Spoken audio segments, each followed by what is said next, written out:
नमस्कार दोस्तों, मैं विवेक आप लोगों का स्वागत करता हूं साहित्य गुरु यूट्यूब चैनल पे। देखिए, हिंदी साहित्य के जितने भी महत्वपूर्ण तथ्य हैं, ये सारे के सारे एग्ज़ाम्स के लिए ही बहुत ही ज़्यादा इम्पोर्टेंट है। अगर आप टीजीटी, पीजीटी, नेट, जेआरएफ या DSSS किसी भी स्टेट का एग्ज़ाम दे रहे हैं या कोई भी महत्वपूर्ण एग्ज़ाम दे रहे हैं जिसमें हिंदी साहित्य से प्रश्न पूछे जाते हैं, तो उन सभी एग्ज़ाम्स के लिए ये जो सीरीज़ है, ये रिवीजन सीरीज़, अगर आपने इन सारी सीरीज़ को देख लिया तो आपका net, JRF, TGT, PGT, DSSS सभी एग्ज़ाम्स को आप क्वालिफाई कर सकते हैं। देखिए, आज हम उन चुनिंदा महत्वपूर्ण तथ्यों को देखेंगे जो कि यूजीसी नेट में प्रीवियस ईयर में पूछे जा चुके हैं, और हर बार हम नए तथ्यों को देखते हैं, नई चीज़ों को जानते हैं, और कुछ ऐसे तथ्य भी होते हैं जो कि बार बार हम उनको रिवाइज करने की कोशिश करते हैं ताकि वो तथ्य हमें याद हो जाएं और उनसे कोई भी प्रश्न जो है गलत ना हो।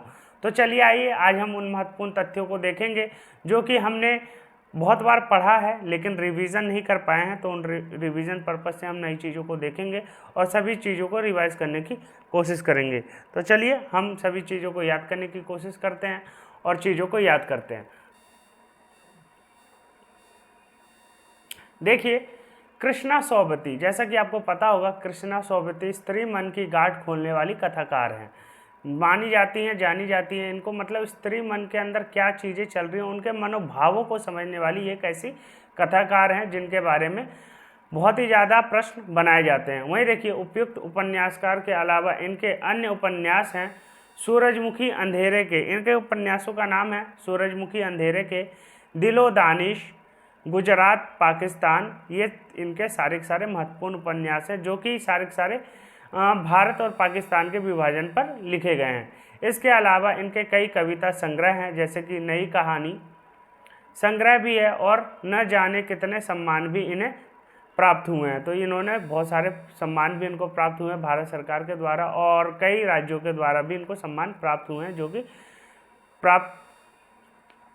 देखिए, जैसे कि इनको ज्ञानपीठ पुरस्कार मिला है, शलाका पुरस्कार मिला है, शिरोमणि पुरस्कार मिला है, साहित्य अकादमी फेलोशिप आदि कई तरह के पुरस्कार मिले हैं। हिंदी साहित्य में जो सबसे बड़ा पुरस्कार है वह ज्ञानपीठ पुरस्कार जो कि इनको प्राप्त है। तो आप कृष्णा सौबती को याद कर लीजिए और इनकी चीज़ों को याद कर लीजिए। वहीं देखिए, भीष्म साहनी, जैसा कि आपको पता होगा, इनका जो जन्म है 1915 में हुआ और 2003 ईस्वी में इनका देहांत हो गया। देखिए, रावलपिंडी पाकिस्तान में जन्मे भीष्म साहनी 1915 से 2003 ईस्वी आधुनिक हिंदी साहित्य के प्रमुख स्तंभों में से एक माने जाते हैं। 1937 में लाहौर गवर्नमेंट कॉलेज लाहौर के अंग्रेजी साहित्य में MA करने के बाद साहनी ने 1958 में पंजाब विश्वविद्यालय से PhD की उपाधि हासिल की। वहीं देखिए, भारत पाकिस्तान विभाजन के पहले अवैतनिक शिक्षक होने के साथ साथ ये व्यापार भी करते थे। मतलब ये शिक्षा में भी काम करते थे लेकिन उस चीज़ के पैसे नहीं लेते थे, वहीं व्यापार भी करते थे। और देखिए, मुख्य रचनाएं अगर हम इनकी देखें तो उपन्यास है झरोखे, तमस, बसंती, मैयादास की माड़ी, कुंतो, नीलो, नीलुमा, नीलोफर। ये सारी सारी इनकी प्रमुख रचनाएं हैं जिनसे बहुत बार प्रश्न बनाए जा चुके हैं। अगर हम इनके कहानी संग्रह की बात करें तो मेरी प्रिय कहानियाँ, भाग्य रेखा, वांगचू, निशाचर, ये सारी सारी इनकी महत्वपूर्ण रचनाएं हैं जो कि पूछी जाती है। देखिए, जो नाटक है इनका हानुस, बहुत बार पूछा जा चुका है। कब की रचना है? 1958 की रचना है हानुस। माधवी, कबीरा, खड़ा बाजार में, मुआवजे, ये सारी सारी इनके प्रमुख नाटक हैं। अगर हम आत्मकथा की बात करें तो बलराज माय ब्रदर, जैसा कि आपको पता है कि तो इनके जो भाई का नाम था बलराज साहनी थे, और इनके जो भाई थे फिल्म प्रोड्यूसर थे, डायरेक्टर थे, और उन्होंने ही इनकी जो एक रचना है तमस, उसके ऊपर भी वो फिल्म बनाई है। ठीक है, तो आप उसको देख सकते हैं, वो उपलब्ध है, 5.5 घंटे की वो कुछ मूवी है। तो आप उसको देखेंगे तो आपको भारत और पाकिस्तान के समय जो उपजी थी उस समय विभीषिका, उसके बारे में आप अच्छे से समझ पाएंगे। वहीं देखिए, बाल कथा की अगर हम बात करें तो गुलेल का खेल इनकी रचना है। अगर हम कुछ लेखकों को और उनकी रचनाओं को देखें तो लक्ष्मी नारायण लाल, जिनका जन्म 1927 में हुआ, देहांत 1957 में, तो इनका है रचना अंधा कुआं। बहुत बार पूछा जा चुका है। लक्ष्मी नारायण लाल की रचना अंधा कुआं। 1956 की रचना है नाटक विधा है, मादा कैक्टस 1959 की रचना है, यह भी नाटक विधा है। सुंदर रस 1959 की रचना है, यह भी नाटक है। सूखा सरोवर 1960, ये सारे के सारे इनके नाटक हैं और नाटकों से प्रश्न जो है बहुत बनाए जाते हैं। हरिकृष्ण प्रेमी 1908 ईस्वी में इनका जन्म हुआ, 1974 में इनका निधन हो गया। आँखों में 1930 ईस्वी की कविता संग्रह है। जादूगरनी 1932 ईस्वी का कविता संग्रह है। अनंत के पथ पर 1932 कविता संग्रह है। तो ये सारी इनकी प्रमुख रचनाएं हैं जिनसे प्रश्न बनाए जा चुके हैं। अगर सुरेंद्र वर्मा की अगर बात करें हम तो 1941 में इनका जन्म हुआ और 1996 में इनका निधन हो गया। अंधेर से परे 1980 ईस्वी की रचना है, उपन्यास विधा है। और बम्बई भित्त लेख उपन्यास रचना है।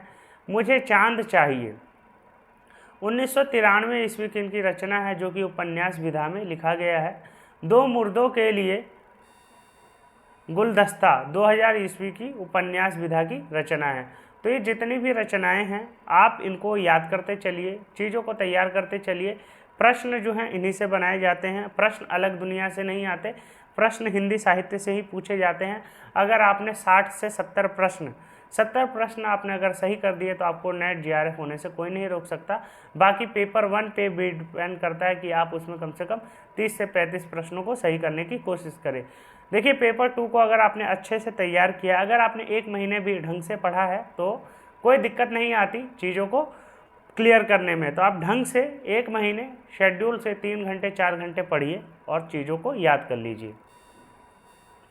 और देखिए कुकुरमुत्ता, जैसा कि आपको पता है 1942 ईस्वी की रचना है, सूर्यकांत त्रिपाठी निराला की एक प्रसिद्ध लंबी कविता है। पूछा जाता है कुकुरमुत्ता किस प्रकार की रचना है, तो लंबी कविता है जिसमें कवि ने पूंजीवादी सभ्यता पर कुकुरमुत्ता के बयान के बहाने करारा व्यंग किया गया है। देखिए कुकुरमुत्ता मशरूम को कहते हैं और उसको उगने के लिए किसी भी प्रकार की चीज़ की आवश्यकता नहीं होता, वह खुद ही गोबर या किसी भी गंदे स्थान पर उग जाता है। तो यही दिखाया गया है कि मतलब जो गरीब व्यक्ति होता है वो अपना पालन पोषण कैसे खुद का कर लेता है, दूसरों का वो शोषण नहीं करता। लेकिन जो पूंजीपति वर्ग है वो दूसरों का शोषण करके अपना पालन पोषण करता है और अपने को ऊपर उठाता है। तो इसमें व्यंग किया गया है कुकुरमुत्ता के माध्यम से, तो यही चीज़ इसमें दिखाने की कोशिश की गई है। देखिए कुकुरमुत्ता गुलाब को सीधा भदेश अंदाज में संबोधित करता हुआ उसके सभ्यता की कलई उधेड़ता चला जाता है। कुकुरमुत्ता जो है, जो गुलाब है, उसको कहता है कि तू दूसरों का खून चूस करके खुद को मतलब इतना सुंदर बनाया है, तू इतना अच्छा नहीं है। तो यही चीज़ है, व्यंग किया गया है मतलब पूंजीपतियों के ऊपर कुकुरमुत्ता के माध्यम से। और देखिए सूर्यकांत त्रिपाठी निराला का अगर हम परिचय देखें तो सूर्यकांत त्रिपाठी निराला हिंदी कविता के छायावादी युग के 4 प्रमुख स्तंभों में से एक माने जाते हैं और इनको छायावाद का महेश्वर भी कहा जाता है, महेश भी कहा जाता है। जैसा कि छायावाद के प्रमुख स्तंभों में पहले आते हैं जयशंकर प्रसाद, उनको छायावाद का ब्रह्मा कहा जाता है। और पल्लव पंत जो सुमित्रा नंदन पंत है उनको विष्णु कहा जाता है, इनको महेश कहा जाता है सूर्यकांत त्रिपाठी निराला को, और महादेवी वर्मा को मीरा कहा जाता है। तो ये सारी चीज़ें जो हैं आपको पता होनी चाहिए, प्रश्न जो है इन्हीं से बनाए जाते हैं।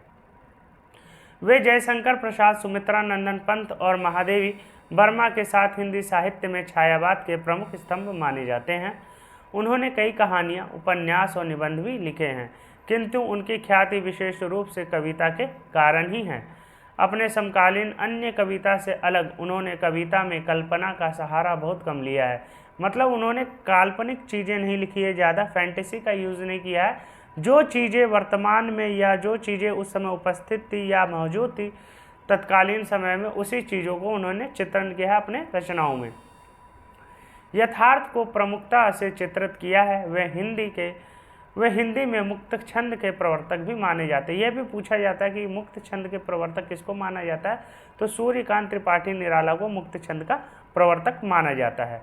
अगर हम इनकी रचनाएं देखें तो अनामिका है, परिमल है, गीतिका है, कुकुरमुत्ता है, अणिमा है, बेला है, और ये सारी इनकी प्रमुख रचना है। और अनामिका जो रचना है, इसी में अनामिका द्वितीय, इसी में राम की शक्ति पूजा और सरोज स्मृति जैसी रचनाएं जो है संकलित है, तो आप इनको देख सकते हैं। मुक्ति बोध की बात करें तो इनका जन्म 1917 में हुआ, 1964 में इनका देहांत हो गया। काव्य एक संस्कृति प्रतिक्रिया है। मुक्ति बोध ने कहा है कविता संग्रह अगर हम इनका देखें तो चांद का मुंह टेढ़ा है, बहुत बार पूछा गया है चांद का मुंह टेढ़ा है, कब की रचना है। मिलान में आते हैं ये प्रश्न, तो 1964 की रचना है। भूरी भूरी खाक धूल 1980 ईस्वी की रचना है। प्रमुख लंबी कविता अगर हम देखें तो अंधेरे में, भूल गलती, ब्रह्म राक्षस, ये सारी इनकी बहुत ही ज़्यादा महत्वपूर्ण रचना है। और ब्रह्म राक्षस जो है मुक्ति बोध का सबसे ज़्यादा प्रशंसनीय या सबसे ज़्यादा जो उनको पसंद आता है वह यही पात्र है, ब्रह्म राक्षस। इनके कई रचनाओं में इस प्रकार के पात्र हमें देखने को मिलते हैं। आलोचना की बात करें तो आलोचना ग्रंथ अगर हम देखें तो कामायनी एक पुनर्विचार 1961 की रचना है। एक साहित्यिक की डायरी 1964 ईस्वी की रचना है। नई कविता का आत्मसंघर्ष तथा अन्य निबंध 1964 ईस्वी की रचना है। नए साहित्य का सौंदर्य शास्त्र 1972 ईस्वी की रचना है। समीक्षा की समस्याएं 1982 ईस्वी की इनकी बहुत ही ज़्यादा महत्वपूर्ण रचना है। धूमिल, देखिए इनका पूरा नाम पूछा जाता है कि इनका पूरा नाम क्या है, तो सुदामा पांडे धूमिल इनका पूरा नाम है, ठीक है। 1936 में इनका जन्म हुआ, 1975 में इनका देहांत हो गया। वहीं अगर हम इनकी काव्य कृतियों को देखें तो संसद से सड़क तक 1972 ईस्वी की रचना है। कल सुनना मुझे 1976 ईस्वी की रचना है। सुदामा पांडे का प्रजातंत्र 1984 ईस्वी की रचना है। यही इनकी 3 प्रमुख कृतियां हैं, काव्य कृतियां हैं। ये इनसे बहुत ज़्यादा प्रश्न पूछे जाते हैं, तो आप इन तीनों को ही याद कर लीजिए। संसद से सड़क तक 1972 की है, कल सुनना मुझे 1976 की है, और सुदामा पांडे का प्रजातंत्र 1984 ईस्वी की है। सच्चिदानंद हीरानंद वात्सल्य अज्ञ, जन्म अगर हम इनका देखें तो 1911 में हुआ, 1987 में इनका निधन हो गया। कविता संग्रह की अगर हम बात करें तो भग्नदूत 1933 ईस्वी की रचना है। चिंता 1942 ईस्वी की रचना है। इत्यलम 1946 ईस्वी की रचना है। हरी घास पर क्षणभर 1949 ईस्वी की रचना है। बाबरा अहेरी 1954 ईस्वी की रचना है। आंगन के पार द्वार 1961 ईस्वी की रचना है। कितनी नावों में कितनी बार 1967 ईस्वी की रचना है। तो ये इनकी प्रमुख रचनाएं हैं। क्योंकि मैं उसे जानता हूँ 1970 ईस्वी की रचना है। पहले मैं सन्नाटा बुनता हूँ 1974 ईस्वी की रचना है। नदी की बाग पर छाया 1981 ईस्वी की इनकी महत्वपूर्ण रचना है। अगर हम नगेंद्र की बात करें, ये बहुत ही ज़्यादा प्रमुख आलोचक माने जाते हैं, निबंधकार माने जाते हैं, और इनके जो ग्रंथ हैं वह हिंदी साहित्य को एक बहुत ही ज़्यादा महत्वपूर्ण देन है इनकी, तो इनको भी हमें याद होना चाहिए। नगेंद्र की जन्म की अगर हम बात करें तो 1915 में इनका जन्म हुआ, 1999 में इनका देहांत हो गया। हिंदी के प्रमुख आधुनिक आलोचक थे, और आलोचनात्मक ग्रंथ अगर हम इनका देखें तो विचार और विवेचन 1944 ईस्वी की रचना है, बहुत ज़्यादा पूछी जाने वाली रचनाओं में से एक है। विचार और अनुभूति 1949 ईस्वी की रचना है। आधुनिक हिंदी कविता की मुख्य प्रवृत्तियाँ 1951 ईस्वी की रचना है। अनुसंधान और आलोचना 1961 ईस्वी की रचना है। रस सिद्धांत 1964 ईस्वी की रचना है। आलोचक की आस्था 1966 ईस्वी की रचना है। आस्था के चरण 1969 ईस्वी की रचना है। नई समीक्षा नए संदर्भ 1970 ईस्वी की रचना है। समस्या और समाधान 1971 ईस्वी की रचना है। तो ये जितने भी नगेंद्र की रचनाएं हैं, जो महत्वपूर्ण लोग हैं, रचनाकार हैं, उन सभी की जितनी भी रचनाएं हैं आप याद कर लीजिए, उनके डेट ऑफ बर्थ याद कर लीजिए। प्रश्न इन्हीं से बनाए जाते हैं। देखिए, अगर आपको कोई भी समस्या हो कुछ चीज़ें समझने में तो आप कमेंट करके बता सकते हैं, और जो पीडीएफ्स आपको प्रोवाइड की जा रही है मेरे टेलीग्राम चैनल पे, आप वहाँ पे ज्वाइन हो सकते हैं। जो लिंक है डिस्क्रिप्शन में टेलीग्राम का दिया हुआ है, वहाँ से आप डायरेक्ट जाके ज्वाइन हो सकते हैं। वहाँ पे मैंने यूजीसी नेट, अगर आप टीजीटी, पीजीटी, DSSS किसी भी एग्ज़ाम, मतलब हिंदी साहित्य से संबंधित जितने भी एग्ज़ाम होते हैं, अगर आपने किसी में भी एनरोल कर रखा है या अपनी तैयारी करना चाहते हैं, तो आप इन सारी क्लासेस को देखिए, रिवीजन वाली क्लासेस को देखिए, और 2 से 4 बार देखिए, फास्ट फॉरवर्ड करके देखिए, चीज़ें आपको याद होने लगेंगी और याद हो जाएंगी। 50 या 60 क्लास आपको टोटल ऐसी मिलेंगी, और उन 50-60 क्लासेस को कम से कम आप 2 से 3 बार हर क्लासेस को देख लीजिए, आपको सारी चीज़ें याद हो जाएंगी। आपका हिंदी साहित्य में जितने भी महत्वपूर्ण तथ्य हैं 70% जो है आपकी तैयारी यहीं से हो जाएगी किसी भी एग्ज़ाम के लिए। देखिए, यूजीसी का जो एग्ज़ाम है, नेट का एग्ज़ाम, किसी भी सब्जेक्ट में सबसे बड़ा माना जाता है या सबसे ज़्यादा महत्वपूर्ण होता है, इसलिए मैं यूजीसी के ही आधार पर उन महत्वपूर्ण तथ्यों को आपके सामने पेश करने की कोशिश करता हूं, जो चीज़ें जो हैं एग्जाम्स में बार बार पूछी जाती है। तो आप इन तमाम चीज़ों को देखिए, याद करने की कोशिश कीजिए और अपने को योग्य बनाइए और सफलता आपके कदम चूमेगी। ये सारी चीज़ें जो हैं आपको देखने को मिलेगी। तो ये सारी चीज़ें याद करने की कोशिश कीजिए, और चीज़ें जो हैं याद होती हैं, एक बार में याद नहीं होती, वक्त लगता है, धीरे धीरे धीरे धीरे धीरे धीरे चीज़ें याद होती हैं और वो चीज़ें फिर आप कभी नहीं भूलते। तो चीज़ों को बार बार देखिए, बार बार पढ़िए और चीज़ें जो हैं आपको याद हो जाएंगी और आपका एग्ज़ाम भी कभी क्वालिफाई हो जाएगा और आपको पता भी नहीं लगेगा। अगर हम मुक्तिबोध की कविता का विशद विवेचन में जाना हो तो अंधेरे में और नई कविता को मुक्तिबोध से कुछ सीखना हो तो चकमक की चिंगारियाँ उनकी दो अनिवार्य लिजिड्री कविताएं हैं। और देखिए, चकमक अग्निधर्म पत्थर है, बहुत ठोस होता है, आसानी से टूटता नहीं, और कहते हैं उसकी संरचना में कुछ धातु भी शामिल होता है, या आपस में या किसी दूसरी ठोस सतह से टकराए तो चिंगारियाँ उत्पन्न होती है। देखिए, चकमक जो पत्थर है उसके बारे में बताया जा रहा है, जो कि धूमिल की रचना में हमें देखने को मिलता है और उसकी विशेषता को बताया गया है। और देखिए, अगर हम बात करें साहित्यकार और उसका परिवेश, तो मुक्तिबोध की रचना नहीं है। नई कविता का आत्मसंघर्ष तथा अन्य निबंध जो संग्रह 1964 की है। एक साहित्यिक की डायरी निबंध संग्रह 1964 ईस्वी की रचना है, जिस पर ज्ञानपीठ पुरस्कार भी मिला है। नए साहित्य का सौंदर्य शास्त्र 1971 की रचना है। और देखिए, मुक्तिबोध की अगर हम रचनाएं देखें तो चांद का मुंह टेढ़ा है, कविता संग्रह 1964 की है, भारतीय ज्ञानपीठ पुरस्कार मिला इस पे, जो कि हिंदी साहित्य का सर्वोत्कृष्ट पुरस्कार होता है। काट का सपना कहानी संग्रह 1967 ईस्वी की रचना है, इस पे भी ज्ञानपीठ पुरस्कार मिला है। विपात्र उपन्यास है 1970 ईस्वी की रचना है, इस पे भी भारतीय ज्ञानपीठ पुरस्कार मिला है। सतह से उठता आदमी कहानी संग्रह 1971, इस पे भी ज्ञानपीठ पुरस्कार मिला है। मतलब इनकी ज़्यादातर रचनाओं पे इनको ज्ञानपीठ पुरस्कार मिला है, जो कि हिंदी साहित्य का सर्वोत्कृष्ट पुरस्कार माना जाता है।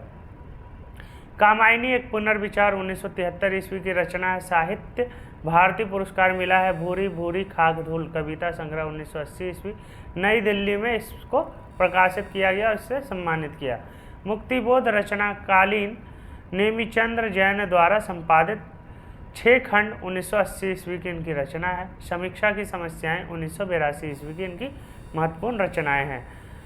बघेली भाषा, देखिए हिंदी साहित्य में हमें भाषा शास्त्र भी पढ़ना है, भाषा से संबंधित चीज़ों को भी देखना है, तो हम उन चीज़ों को भी देखेंगे। बघेली भाषा को बघेलखंड के नाम से जाना जाता है और बघेली भाषा वर्तमान में रीवा, सतना, सिंधी, सिंगरौली, शहडोल, उमरिया, अनूपपुर, कटली, जबलपुर, चित्रकूट, बादा, मिर्ज़ापुर आदि जिलों में बोली जाती है। तो ये इनके प्रमुख बोली क्षेत्र है जो कि बोली जाती है। ज़्यादातर जो क्षेत्र हैं एमपी में पड़ते हैं, मध्य प्रदेश में, जैसा कि आपको पता होगा, तो बघेलखंड उसी जगह को कहते हैं, मध्य प्रदेश को। और देखिए, निमाड़ी जो बोली है, निमाड़ी मध्य प्रदेश के निमाड़ क्षेत्र की बोली है। यह क्षेत्र मालवा के दक्षिण में से सटा समीवर्ती क्षेत्र है। और बुंदेली जो है, बुंदेली भारत के एक विशेष क्षेत्र बुंदेलखंड उत्तर प्रदेश मध्य प्रदेश में बोली जाती है। कुछ क्षेत्र उत्तर प्रदेश में भी आता है बघेलखंड का, और कुछ क्षेत्र जो है वह मध्य प्रदेश में भी आता है। मालवी की अगर हम बात करें तो मालवी भारत के मालवा क्षेत्र यानी कि मध्य प्रदेश की भाषा है। तो ये सारी जो भाषा क्षेत्र हैं हमें याद होनी चाहिए, भाषा क्षेत्र पूछे जाते हैं। उदंत मार्तंड, इसे हिंदी का प्रथम समाचार पत्र माना जाता है। इसका प्रकाशन 30 मई 1826 ईस्वी में हुआ। पत्रकार अगर हम देखें तो इसके जो संपादक थे पंडित जुगल किशोर थे। और पत्रकार अगर हम देखें तो साप्ताहिक पत्रिका थी, प्रकाशन स्थान कलकत्ता था। पंडित जुगल किशोर कानपुर के निवासी थे और इन्होंने इस पत्रिका का संपादन कलकत्ता से किया था। इस पत्र में खड़ी बोली का उल्लेख मध्य देशीय भाषा के नाम से हुआ था। और देखिए, ये सारे महत्वपूर्ण तथ्य मैंने आपके सामने प्रस्तुत किए। अगर आपने इन सभी तथ्यों को तैयार कर लिया, तो अगर आपने 200 या 400 फैक्ट्स याद कर लिए तो आपका जो नेट जेआरएफ क्वालिफाई करने का सपना है बहुत ही जल्द पूरा हो जाएगा। आप कम से कम 3 या 4 हज़ार प्रश्नों को सॉल्व कर लीजिए, आपका एग्ज़ाम कोई रोक नहीं सकता, आप क्वालिफाई कर जाएंगे। तो इन सभी चीज़ों को देखते रहिए। पीडीएफ के लिए टेलीग्राम से जुड़िए और चीज़ों को देखते रहिए। और पीडीएफ जो है फ्री ऑफ कॉस्ट है, टेलीग्राम पे जुड़िए, अपने साथियों को लाइए, वहाँ पे भी जोड़िए। और अगर आपको कंटेंट अच्छा लगता हो तो कमेंट ज़रूर किया कीजिए, लाइक सब्सक्राइब और चैनल को सब्सक्राइब कर लीजिए ताकि मुझे मोटिवेशन मिले। और मेरे 100 सब्सक्राइबर भी हो चुके हैं, तो आप सब्सक्राइबर्स को और बढ़ाइए ताकि अच्छा कंटेंट ज़्यादा लोगों तक पहुंच सके और वो जो है सफलताओं को जल्दी पा सके। तो आज के लिए इतना ही, धन्यवाद। फिर मिलते हैं अगली कक्षा में और नए तथ्यों के साथ चीज़ों को देखेंगे और रिवीजन करते चलेंगे और जून 2024 में ही हम अपना नेट जेआरएफ क्वालिफाई कर लेंगे। तब तक के लिए तैयारी करते रहिए। धन्यवाद।